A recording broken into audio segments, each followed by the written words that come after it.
Hello and welcome, everybody out there in Union Arena Land. We are doing something a little bit different, but with this being the first major regionals to come out this year, I wanted to touch on the GenCon Top 16 and talk about something very important to the game itself. Something that I think we can all learn from based off the experience of the players that managed to get up there, as well as just overall in any TCG. Looking at this meta, it is not what you would call the healthiest meta on paper, correct? There's seven of the same decks all in the top spot, all of which are the Roy Mustangs, and each of the deck lists are relatively similar, only having a difference of like 3 to 5 cards from one another, which is still pretty good in my opinion. Outside of that, we had a very large showing of Purple Squad Zero, but then once we jump out of that, we see a lot of exceptional off meta decks performed exceptionally well. And this is something that is very important to me to make sure that everybody understands about this game. Skill expression is very, very important when it comes to playing any TCG. Knowing your deck, knowing your opponent's deck, knowing your matchups is what it gives you the greatest advantage. But also, just being comfortable with your deck is a huge boon compared to many of the other people in the game who choose to just follow what is meta, pick up that deck, play it 10 times, and go, okay, I'm going to be playing this. So, if you've been following the channel for a while, I've posted quite a few videos called Through the Gauntlet, where we test decks with very exceptionally experienced people playing them against one another, trying to see how many games it takes for them to become experienced, become experts on their deck, and how the matchups actually feel. But at the end of the day, your comfortability means more in this game than you can possibly understand. So, looking at the top spots, first place, yes, was a Roy Mustang deck. I haven't had the pleasure of speaking with Fresh yet, but I am hoping to get in contact with him soon and to make a video interviewing him about his process. But I have been able to talk to fourth place, Alex, and oh boy, hearing his experience, he's just been playing the deck for a month. He put in the work with it, and he recognized a lot of people just didn't understand what he was doing. They didn't know the matchup. So, first thing you got to make sure you're going to be doing if you're going to any of these big events, expecting to top or expecting to do well, know all of your matchups. Your familiarity with your deck means so much more than the power level of the deck currently in our meta. So he was able to get out at least one or two of his wins, probably because his opponent didn't really know what he was playing and really know what was happening because they just followed the JP tier list and it said this deck is not competitive whatsoever in our meta. Play Squad Zero. Not realizing that in Japan, they have a lot of really fast decks. We don't. Shikigami's is the fastest deck we have, and it's not consistent enough, well, outside of one person I've seen playing it, to really be a contender with the top tier of our meta. But that person's familiarity speaks volumes to your experience with the deck means so much more. And there are so many of these decks as well that came into play. We had a Renji Rush deck from Jane, who I am in the talks with about scheduling a one-on-one with. Make sure you comment down below if you want me to ask any specific questions for her, as she brought something that hasn't been meta for 4 or 5 months at this point. I think since One Punch Man came out, Renji Rush was kind of just like brushed off to the side, right? But she took it. She clearly has exceptional experience with it, and she performed well, beating out so many of the other people who they might have had experience with their decks, but they didn't know their other matchups.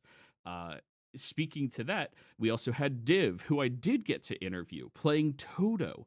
Actually, why don't we actually look at these decks, shall we? We have.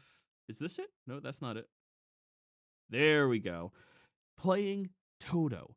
This is magnificent. And in the interview, we were going over, hey, why did you pick this deck? First off, it's very good into our meta. It's very strong into so many of our top tier decks. It can blow up Palace, which is super important. It can blow up Shrines for Sukuna players who, if they aren't aware of the matchup, play it out too early. It's just exceptional. Put on top of that, any deck that doesn't know how to prioritize its double energies properly and don't know the one very key trick into beating the deck, yeah, it kind of just runs them over because Toto is a double damager that comes down, messes up your energy line, and gains massive tempo for the person who is playing the deck. So he chose this deck based off of his familiarity with it over playing Mustang, even though he has some experience with it. And that again speaks volumes to the actual decks and the actual experience that people are having. And this is Jane's deck. Yeah. Renji freaking Rush 2.0, of course. We are using Volume 2 cards, but it is just the cookie cutter Renji Rush deck, it looks like. I mean, the ratios are a little bit different from what I've seen previously. I mean, this Ichigo is obviously has to be played. This Ichigo, the new one, has to be played. Oetsu, I can see the boon for him, the boon for Kisuke, whichever direction somebody wants to go, but I honestly like it a lot. Like, the deck overall, it's just like it speaks to a consistent player with a lot of experience, and they were rewarded for that experience. But let's talk about a couple of the other decks that showed up inside of this topping that really was very surprising to me. And the first one is Yellow Saitama. Let me preface by saying I am not hating on any of these decks, and I'm certainly not going to hate on any of the players. They are better than me. I couldn't top, they topped. I can't say anything. They're better than me until proven otherwise. So, this individual, Rigo, he took Yellow Saitama and managed to break into 11th place at regionals. Uh, Obviously, there has to be a little bit of luck stacking when it comes to any deck in order to get through. So just write that off completely. Yes, they were lucky, but looking at the ratios that they have in here, they went for a very niche game plan that we haven't seen a lot out of Saitama players, and this speaks to how experienced he is with the deck. He's playing a style that I usually like to play as well, where if you have access to a double block, which I mean, he does, you have a bunch of active triggers. Your opponent has to prioritize killing that, which means you're then going to be able to keep your Hellish Blizzard, which generates your AP advantage with your heroes, and you're going to be able to keep your Genos, which even if they do sideline him, still grants you advantage. Looking at this, like, this deck is good against removal decks. Absolutely true. But it's not again good against push up strategies who are able to go turn 0, play a 0, turn 2, untap, push up 0, play a 0, play a 1, next turn possibly push up one more again. Like, those types of strategies are really, really good against a deck that goes, my character doesn't untap, and I have to starve myself on APs to do it. However, despite so many of the top performing decks having so many 0 and 1s inside of them. I mean, Jane's deck is insane. That's 20 0 and 1s. You bet your ass the consistency, the mulligan ability that they have is insane. And 11 and 5, 11 and 7, 12 and 5, 10 and 6. Like, every single person. Okay, Div, sorry, you had to show me up, didn't you? 12 and 3, which is a little bit more starved, more standardized, but at the end of the day, this individual went, if you are not preparing for yourself to be able to get beaten down by these double damagers and you can't rush me down, I'm going to beat you. And clearly they know these matchups, and clearly they are exceptionally experienced with it, and they went for a game plan and were rewarded for it. I adore that this made it into the top 16. I'm happy we're not in a meta where this was like 10 of the decks. That would have made me very sad. But I'm happy that they were able to get rewarded with it. Now, another off meta deck, I'm joking. Sukuna is not off meta. Sukuna is incredibly meta. But we are seeing it is nowhere near as able to just win the game off of the power of its luck draw as it used to be in our current meta. So our two most well-performing decks that we had were Squad Zero, which was 3, not 4, and Roy Mustang.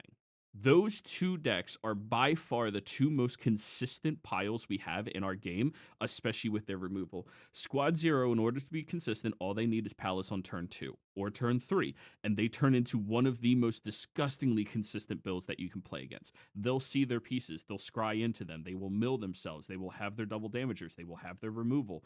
They turn into a powerhouse of control. And for Roy, it has so many draw mechanics and scry mechanics and filtering mechanics that honestly, it is near impossible for it to have a bad draw outside of it opened. And for some reason, despite all its 0 and 1s, it didn't see any. It is, I've played one game ever with Roy where I bricked mid game by not having a double energy producer. One game. That is improbable to ever happen. Its consistency is insane. However, this Sukuna player managed to bring Nanami as a nice little splash. I honestly like that a lot into the top 16 places. I can't remember their name was written down over here, wasn't it?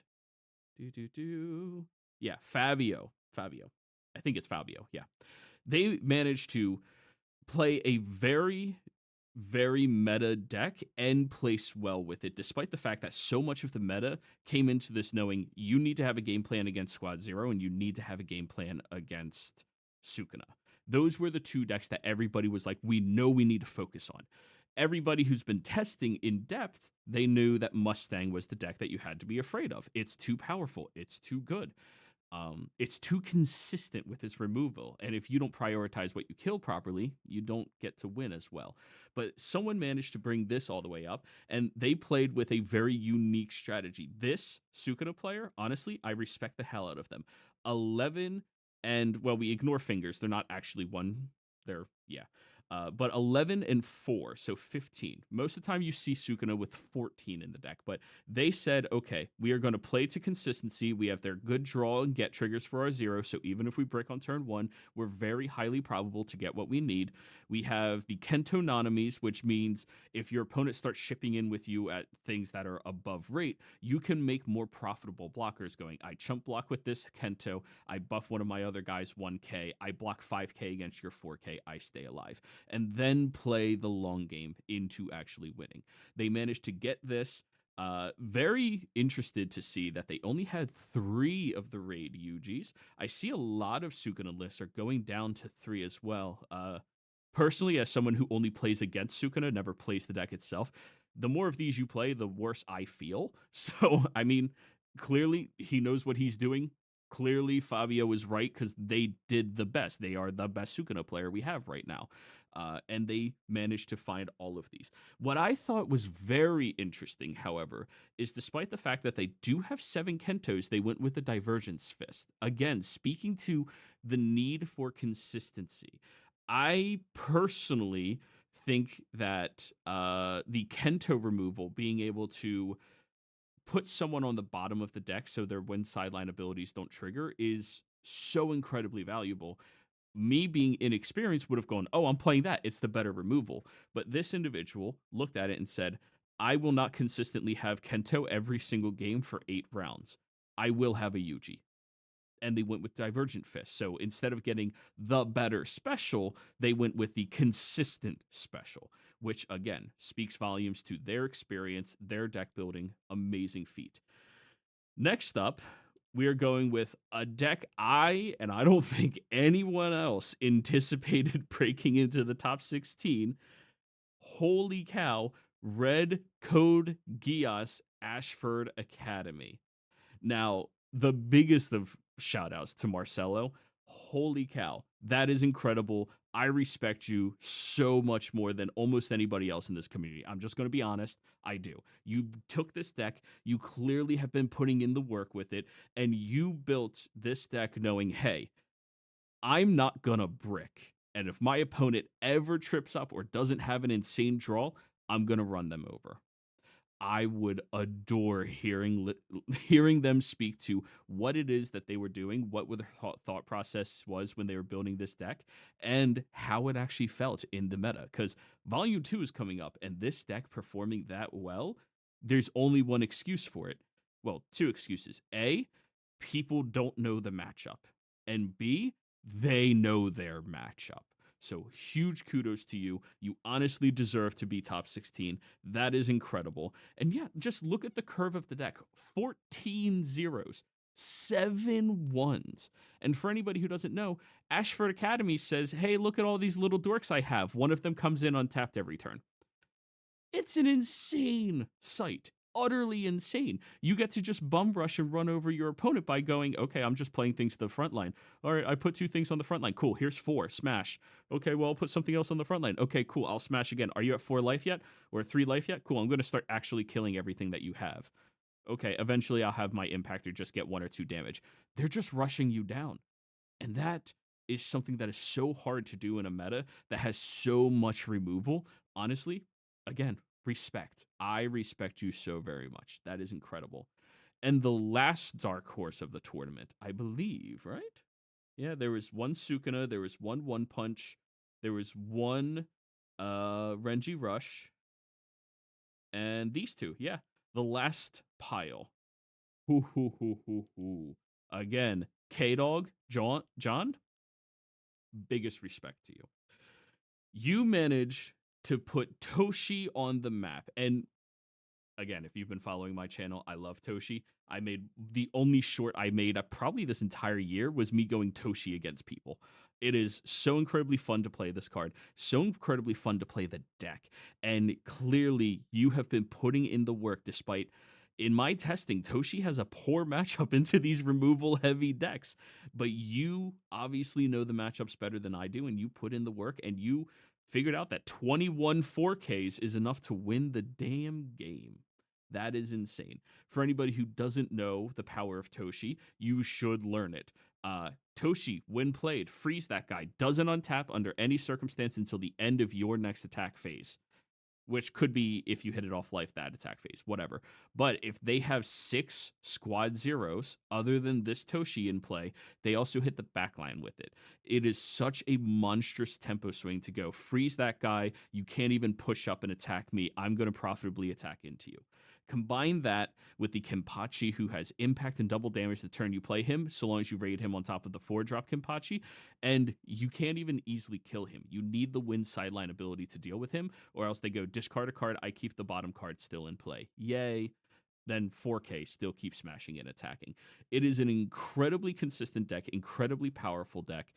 The issue that it usually runs into is it can starve itself on APs, but I think John figured out how to not starve themselves despite playing 5 double AP cards in their deck. Ooh, wow. 5 of them. That is incredible. That is. You have to know your deck and you have to make the most out of every AP you want if you want to win in this meta. And you figured out how to do that with all of this. That is an insane player with insane skill and insane skill expression for the deck they are clearly passionate and good at. This is not a deck that was on, I don't think, anybody's radar as a dark horse into our meta. It's something you're like, yeah, I anticipate running into a Toshi player, but not a Toshi expert. That is incredible. So at the end of the day, looking at this meta breakdown, we do see 7 Roy Mustang decks. We do see 3 Squad Zero decks. But we need to understand that there are people doing incredibly well in our meta with experience over power. Raw power is good, but experience with your deck speaks so much more volumes to your capability as a card gamer and as a player and as a competitor. So at the end of the day, everyone, don't look at this and go, I need to play Roy Mustang, unless that fits your play style and you're going to put in the work to do it. You look at this and go, you can be competitive with any style of deck so long as you know the matchups and you run into the people that don't know it very well at all. I think that's going to be everything for this nice little video. Thank you all very much for watching. If you have any comments, questions, or if you had your own experiences at GenCon, please leave it in the comments down below. I reply to everybody. I want to know what your experience was. What other dark horses did you see in the top 32? I want to know. Anyways, thank you all very much. See you in the next one. Bye.